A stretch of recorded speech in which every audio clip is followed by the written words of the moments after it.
to show you how to disconnect this part from the 6.7 Powerstroke ball bearing turbo. There's not a lot of information in like one rebuild kit for these things, and it's like super expensive. So I'm going to show you how we're going to rebuild this, and we're going to remake parts for this thing and make it so it'll work again. And we're going to save a bunch of money by doing that. To take this piece off, this is your VGT vane. The best way is to use one of these separators here. I'm pressing on the shaft. If you don't want to, you could two half pipe pieces and this that came across. That way we're not pressing down on this thing. You could do it that way if you don't feel comfortable pressing on that shaft, but it seems perfectly fine to press on that shaft. And otherwise, if you don't use a setup like this is like pretty easy to find. I think I got this out at the auto parts store. Then you can run into an issue where you split that right there, because I used a screwdriver to try and push it out of there, and that was not the right way to do that. This way is working a lot better. You're not going to damage it. It's going to come out perfectly, and we'll be able to do the rebuild successfully this way.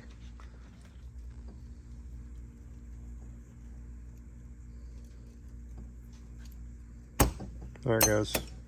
Well, it should be off. If not, it's really close.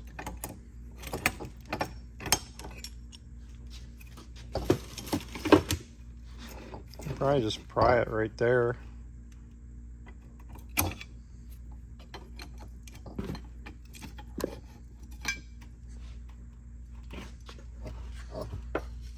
Here's the vanes.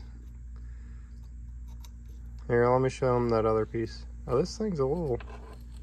Oh, well, that might be because we were pressing on it or something. I don't know. It has been sitting a while, so it's really dirty in there. Here, let's get a view of this. All your vanes go on here. This is your unison ring. It looks like it's locked up, so that's probably part of the problem. All right, go ahead and pry that off.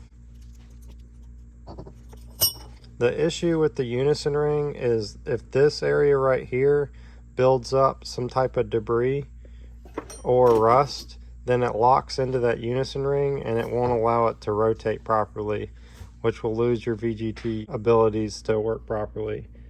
I'm noticing we've got some other damage right here. Most likely what happened is this engine must have came apart and beat up these fins. If I can get a replacement shaft, then we can rebuild it. But otherwise, I mean, it feels like the bearing's good in it and everything. We'll get it apart, clean it up, see how the bearing spins then.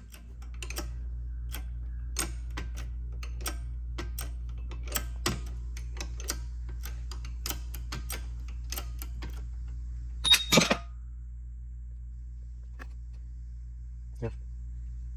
No, all the balls are still there. So you need something under there to catch it just in case all those balls go everywhere. So I'm going to carefully move this. This inner race will have to be pressed back off here to put the cage back together, and then that will have to be pressed back in.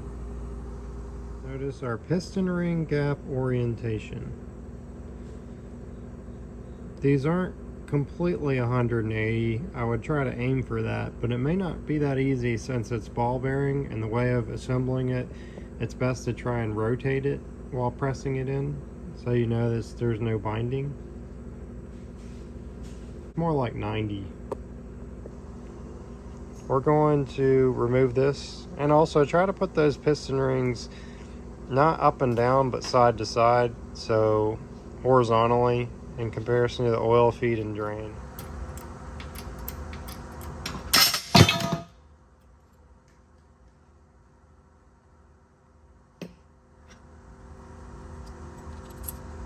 If you need to buy one of these, I'll show you in the description box where I got that.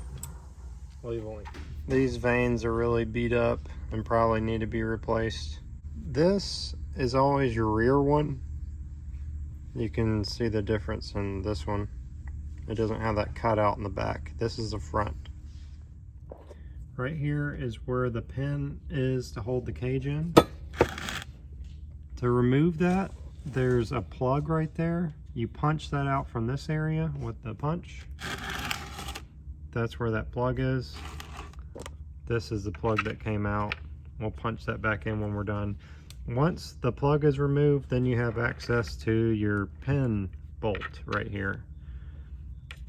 This holds the cage in place, so you'll put the cage in and thread that in here and line up the cage when you assemble it and put that pin in there correctly into the correct hole so that the cage is retained inside of the bearing housing. Before assembling this cage, make sure you clean it all super well. I cleaned this with gasoline and a dental brush. This is our ball bearing pin, so check your tolerances here. Make sure it's not like super worn out on the pin area. I could see a little bit of an area where it was worn, but it didn't look that serious, so I'm just going to go ahead and continue with the rebuild. Here's how you clean these little ball things. I just kind of do this right here after they've already been washed. Our front is here, so our front is indicated by this line. It's kind of a little bit opposite of like the GT35R. The GT35Rs have a line right here on the rear of the cage. This is our pinhole, that's our oil drain. This is front, this is rear, this is rear, this is front. Front's flat, rear has a little opening there. So we'll take the race and we'll just start loading all these little balls in there. There's more than one way to do this. If you can't keep all these contained, then I would just use a piece of tape, like a blue painter's tape works. But I've already been doing this for like over a decade, so it's not that hard for me to do this.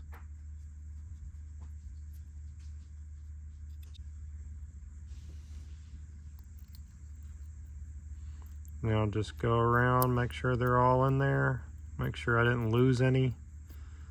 Then we'll put it back in there.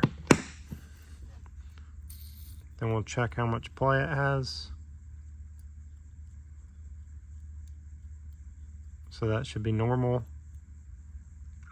These are our oil feed holes. Make sure those are clean.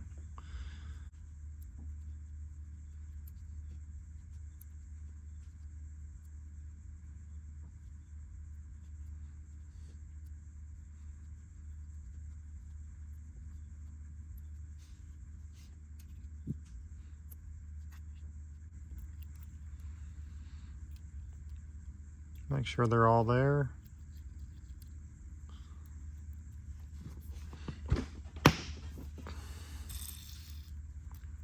That's it. The cage is together. Usually just grab it like this, make sure it spins freely. And then when we go to put it back in, we'll slide it in and make sure that we put this back in the correct location. And that's your drain. So this will be the side of the bearing housing. Will be like that. I'm not ready to do the rebuild right now because I don't have the piston ring seals. So for storage, I just always put this stuff in a Ziploc bag after it's clean, so I don't have to re-clean this again or worry about it getting dirty.